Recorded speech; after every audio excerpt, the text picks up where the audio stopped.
Welcome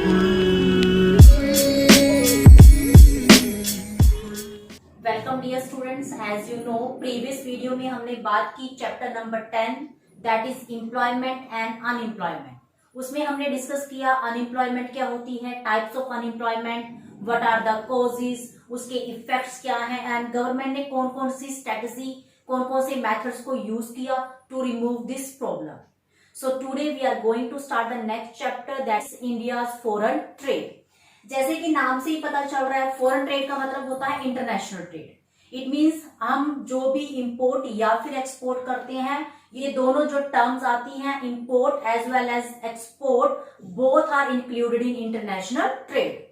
so इस chapter में हम बात करेंगे meaning of international trade, international trade at the time of independence. It means independence के टाइम पे इंटरनेशनल जो ट्रेड था उसकी क्या पोजीशन थी, इंटरनेशनल ट्रेड आफ्टर इंडिपेंडेंस उसमें क्या क्या चेंजेस आए, and inward looking trade strategy. So let's start with first topic that is international trade. What is the meaning of international trade? Export and import of goods and services across different countries is called the international trade. It means different जो भी countries है उनके साथ जो भी हम import या फिर एक्सपोर्ट करते हैं उसको हम क्या बोलेंगे, इंटरनेशनल ट्रेड। अब देखिए जो इंटरनेशनल ट्रेड है उसका ओरिजिन क्यों हुआ, it means why international trade, why import and export. तो इसके पीछे जो रीजन है that is the surplus output. Surplus output का मतलब होता है डोमेस्टिक प्रोडक्शन माइनस में domestic consumption. Domestic production it means मे भी हो सकता है किसी कंट्री में जो डोमेस्टिक प्रोडक्शन हो वो ज्यादा हो उसकी रिक्वायरमेंट से, तो उसकी सरप्लस जो आउटपुट, सरप्लस का मतलब जो बच गया, जो उसके पास एक्स्ट्रा आउटपुट है वो उसका क्या करे, तो वो उन गुड्स को क्या कर सकती है, एक्सपोर्ट कर सकती है। तो इट मींस जो डोमेस्टिक जो भी सरप्लस आउटपुट होती है उसकी वजह से गुड्स को इंपोर्ट या फिर एक्सपोर्ट किया जाता है। So there are some observation, हम ऑब्जर्वेशन वर्ड यूज कर सकते हैं, फीचर्स या उसके gain. It means international trade के क्या बेनिफिट्स हैं, इंटरनेशनल ट्रेड के क्या फीचर्स हैं। So let's start. First one that is international trade is based on the international specialization. International जो ट्रेड है वो किसके ऊपर बेस्ड होता है, इंटरनेशनल स्पेशलाइजेशन के ऊपर। And principal of comparative cost advantage. अब देखिए स्पेशलाइजेशन क्या होता है, स्पेशलाइजेशन का मतलब होता है कोई भी कंट्री किसी भी प्रोडक्ट को बनाने में स्पेशलिस्ट है। अब कोई कंट्री किसी प्रोडक्ट को बनाने में स्पेशलिस्ट है वो कैसे पता चलेगा, principle of comparative cost advantage base पे। इट मींस अगर आप किसी भी प्रोडक्ट को as compare to other countries reasonable price पे, कम प्राइस पे बना पा रहे हो, तो it means you are specialist in that product. तो आप उस प्रोडक्ट को क्योंकि रीजनेबल प्राइस पे बना रहे हो, क्योंकि कम प्राइस पे बना रहे हो, तो आप उस प्रोडक्ट को इजिली फॉरेन में एक्सपोर्ट कर सकते हो। सेकंड, इसके पीछे जो रीजन होता है, a country specialise in the production of that goods which it can produce at cost lower than in the other countries. Same वही चीज, इट मींस कोई भी कंट्री स्पेशलिस्ट कब होगी, अगर वो किसी भी प्रोडक्ट को अदर कंट्रीज के कंपैरिजन में कम रेट पे बना पाए, तो वो कंट्री जो है उस प्रोडक्ट को बनाने में स्पेशलिस्ट है। आफ्टर दैट इंटरनेशनल जो ट्रेड है वो फैसिलिटेट करता है, फैसिलिटेट का मतलब होता है हेल्प करना, export of goods at higher price than in the domestic market. It means suppose करो आपके पास सरप्लस आउटपुट है, अगर उसको हम अपनी डोमेस्टिक इकोनॉमी में अगर हम सेल करें, डोमेस्टिक मार्केट में अगर हम सेल करें, तो हमें उसके कम प्राइस मिल रहे हैं। लेकिन अगर उस प्रोडक्ट को हम एक्सपोर्ट कर दें तो वहां से हम हायर प्राइस, हायर प्रॉफिट आप अर्न कर सकते हो। सेम ऐसे ही it also facilitate import of goods at price lower than in the domestic market. It means हमारा जो सरप्लस है अगर उसको फॉरेन में सेल करें तो आपको हायर प्राइस मिलेंगे, उससे आपको प्रॉफिट होगा। लेकिन हम गुड्स को इंपोर्ट कर सकते हैं lower than in the domestic market. It means अगर वो प्रोडक्ट हम अपनी इकोनॉमी में, अपनी जो डोमेस्टिक मार्केट है, अगर हम वहां से परचेज करते हैं तो वो हमें कॉस्टली मिलता है। लेकिन अगर उन गुड्स को हम फॉरेन से इंपोर्ट कर लें, अब फॉरेन से इंपोर्ट कौन सी कंट्री से इंपोर्ट करेंगे, जो कंट्री उस प्रोडक्ट को बनाने में स्पेशलिस्ट होगी, क्योंकि वहां पे वो प्रोडक्ट रीजनेबल प्राइस पे बन रहा है, कम कॉस्ट पे बन रहा है, तो वो आपको सस्ता पड़ेगा। इट मींस जो इंटरनेशनल ट्रेड है वो import as well as export में आपकी हेल्प करता है। आफ्टर दैट इंटरनेशनल जो ट्रेड है expand the market size. Expand का मतलब होता है मार्केट का इंक्रीज हो जाना। देखिए अगर इंपोर्ट एक्सपोर्ट ना हो तो आप प्रोडक्ट को सिर्फ अपनी डोमेस्टिक मार्केट में सेल करोगे तो मार्केट का जो साइज है वो छोटा हो जाएगा। लेकिन with the help of international trade हम गुड्स को इजिली एक्सपोर्ट कर पा रहे हैं, तो इससे मार्केट का साइज इंक्रीज हो गया, और मार्केट का साइज इंक्रीज होने से enhance the opportunity of investment. जितना ज्यादा मार्केट का साइज होगा, जितनी ज्यादा आपके प्रोडक्ट की डिमांड होगी, उतनी ज्यादा इन्वेस्टमेंट अपॉर्चुनिटीज मिलेंगी आपको, ज्यादा से ज्यादा इन्वेस्टमेंट और ज्यादा से ज्यादा profit.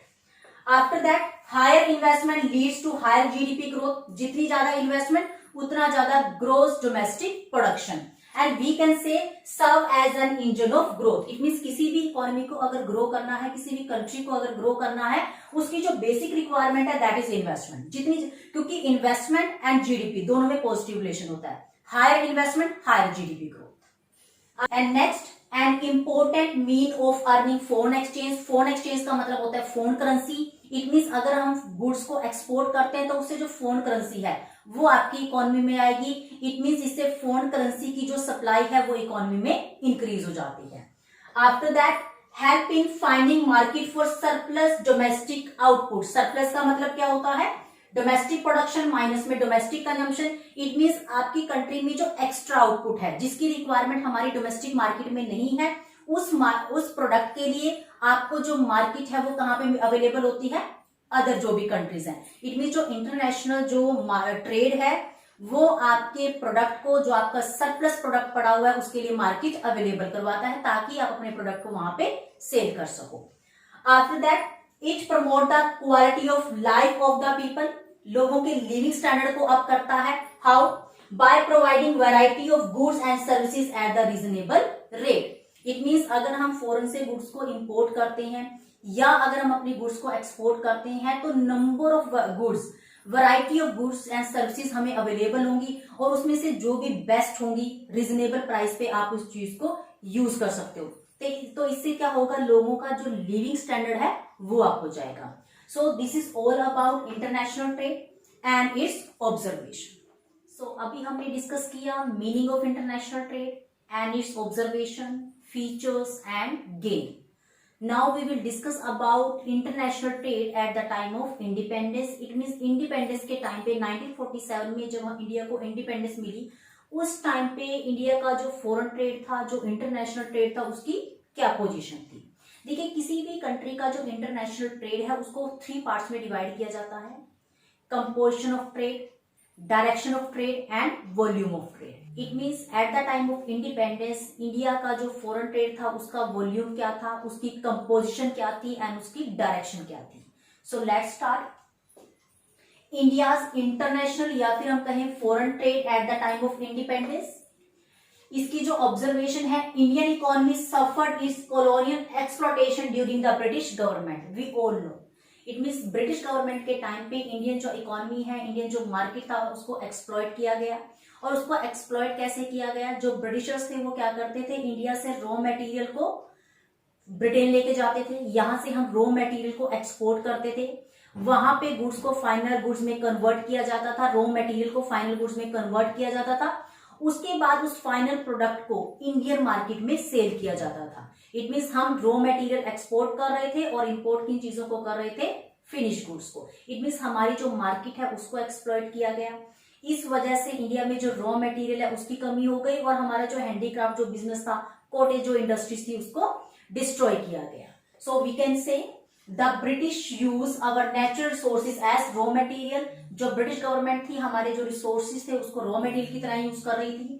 And the Indian economy was exploited as a market for British industrial goods, या अगर हम कहें ब्रिटिश जो फाइनल गुड्स थी उसको सेल करने के लिए इंडियन जो मार्केट थी उसको यूज किया जा रहा था। इट मीन्स ब्रिटिशर्स का जो फाइनल प्रोडक्ट था वो कहां पे सेल किया जा रहा था, इंडियन मार्केट में। So we can say it help to enhance the volume of its international trade. It means India से जो रॉ मटेरियल है उसको एक्सपोर्ट किया जा रहा था और जो फिनिश गुड्स है उसको इंपोर्ट किया जा रहा था। तो इससे वॉल्यूम ऑफ इंटरनेशनल जो ट्रेड है वो इंक्रीज हुआ। वॉल्यूम का मतलब क्वांटिटी, मात्रा, वो इंक्रीज हुई, which had decline due to the decay of Indian handicraft. It mean जो ब्रिटिश गवर्नमेंट ने इंडियन जो हैंडीक्राफ्ट जो बिजनेस था, जो स्मॉल इंडस्ट्री थी, उसको डिस्ट्रॉय कर दिया था। इस वजह से हमारे जो एक्सपोर्ट है वो डिक्रीज हो गए थे। But at the time of British government उन्होंने क्या किया, इंडियन जो मार्केट है वहां से रॉ मटेरियल को एक्सपोर्ट करना शुरू किया, तो इट मीन हमारे एक्सपोर्ट इंक्रीज हो गए। After that on the eve of independence our balance of trade का मतलब होता है एक्सपोर्ट माइनस में इंपोर्ट। इट मींस इंडिपेंडेंस के टाइम पे जो बैलेंस ऑफ ट्रेड था दैट वाज फेवरेबल। देखिए फेवरेबल आप उसको तब बोलोगे when export greater than import. It means independence के टाइम पे इंडिया का जो फॉरेन ट्रेड था वो सरप्लस में था, एक्सपोर्ट ज्यादा थे, इंपोर्ट कम थे। इन 1946-47 की अगर हम बात करें, excess of export over import, export जो है वो इंपोर्ट से कितने ज्यादा थे, near about 31 crore. And in 1947-48 में जो balance of trade shrunk to, shrunk का मतलब होता है डिक्रीज हो जाना, डिक्लाइन हो जाना, up to 14 crore. It means in 1946-47 export import से कितने ज्यादा थे, 31 करोड़, लेकिन इन 47-48 वो जो अमाउंट थी वो कितनी रह गई थी, up to 14 crore. It means वो डिक्लाइन हो गया था। After that direction of trade, direction of trade का मतलब होता है हम किन कंट्रीज के साथ डील कर रहे हैं, किन कंट्रीज के साथ हमारा इंपोर्ट या एक्सपोर्ट है। That was restricted largely between India and Britain. It means India का जो मैक्सिमम जो ट्रेड था, चाहे वो इंपोर्ट हो चाहे वो एक्सपोर्ट हो, वो किसके साथ था, ब्रिटेन के साथ था। After that composition of trade, composition का मतलब होता है कंपोनेंट्स, आप किन किन गुड्स को इंपोर्ट कर रहे हो, किन गुड्स को आप एक्सपोर्ट कर रहे हो। तो जो कंपोजिशन ऑफ ट्रेड था that indicated backwardness of the Indian economy.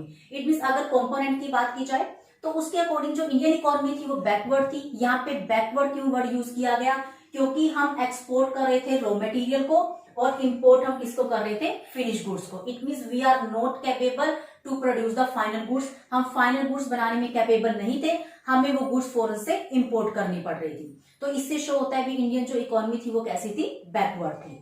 After that volume of international trade was moderate, moderate का मतलब होता है एवरेज, ना बहुत ज्यादा ना ही बहुत कम। Due to the decay of Indian handicraft, क्योंकि इंडियन जो हैंडीक्राफ्ट बिजनेस था उसको डिस्ट्रॉय कर दिया गया। हमारा जो एक्सपोर्ट था हैंडीक्राफ्ट बिजनेस का, हैंडीक्राफ्ट जो प्रोडक्ट थे जो एक्सपोर्ट उसका किया करते थे वो डिक्रीज हो गया। तो it means eight the time of independence India का जो इंटरनेशनल ट्रेड था वो एवरेज था, मॉडरेट था, बहुत ज्यादा नहीं था। So this is all about India international trade at the time of independence. आज हमने बात की इंटरनेशनल ट्रेड होता क्या है, what are its observation and India international trade at the time of independence. In the next video we will discuss about India foreign trade after independence. It means independence के बाद India का जो foreign trade है उसमें क्या क्या changes आए, उसके वॉल्यूम में, डायरेक्शन में एंड कंपोजिशन में। Till then keep watching the video, revise this concept. Thank you dear student, thank you so much.